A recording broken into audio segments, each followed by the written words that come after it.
நமக. முருகாசரணம். எல்லாமே முடிந்துவிட்டது என்று தோன்றும் அந்த ஒரு கணத்தில் இந்த உண்மையை தெரிந்து கொள்ளுங்கள். எனக்கு எல்லாமே பயமா இருக்கு, மனசு ஃபுல்லா நெகட்டிவ் எண்ணங்கள், வாழ்க்கையில் அடுத்து என்ன பண்றதுனே தெரியல. இப்படி உங்களை நீங்களே நொந்து கொண்டு மூளையில் முடங்கி கிடக்கிறீர்களா? கொஞ்சம் நில்லுங்கள். உங்கள் வாழ்க்கையை அழிக்க பார்ப்பது உங்கள் பிரச்சனைகள் அல்ல, உங்கள் மனதில் இருக்கும் பயம் மட்டும்தான். இதிலிருந்து மீண்டு எழ தியாகம் என்னும் சக்தி. ஆன்மீகத்தில் தியாகம் என்பது ஏதோ ஒன்றை இழப்பதல்ல, உங்களின் தாழ்ந்த எதிர்மறை எண்ணங்களை விட்டுவிட்டு உங்கள் உயர்ந்த ஆற்றலை உணர்வது. நீங்கள் மீண்டும் ஜெயிக்க 4 எளிய வழிமுறைகள் பற்றி இப்பதிவில் சிந்திக்கலாம். போலி பயங்களை தூக்கி எறியுங்கள். நாளைக்கு என்ன ஆகுமோ என்ற கற்பனை பயமே உங்கள் மிகப்பெரிய எதிரி. அது உங்கள் உடலிலும் மனதிலும் விஷத்தன்மை கொண்ட அழுத்தங்களை உருவாக்குகிறது. எது வந்தாலும் பார்த்துக்கலாம் என்று தைரியமாக பயத்தை தியாகம் செய்யுங்கள்.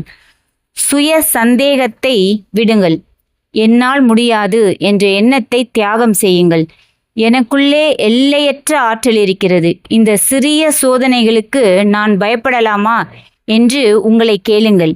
சோம்பலையும் சலிப்பையும் முறியடியுங்கள்.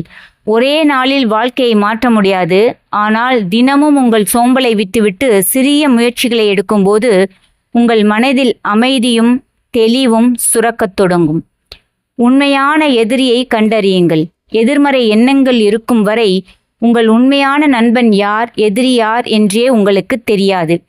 பயத்தை விடும்போதுதான் உங்கள் பாதை தெளிவாகும். இன்றே மீண்டு வாருங்கள். செல்வத்தாலோ அல்லது மற்றவர்கள் தரும் ஆறுதலாலே உங்களை மீட்க முடியாது. உங்கள் எதிர்மறை எண்ணங்களை நீங்களே தியாகம் செய்யும் அந்த நொடியில் உங்களை யாராலும் வீழ்த்த முடியாது. தோல்விகளை கண்டு ஓடாதீர்கள், உங்களை நீங்களே தட்டி எழுப்புங்கள்.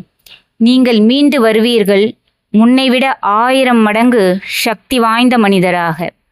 வாழ்த்துக்கள். நன்றி.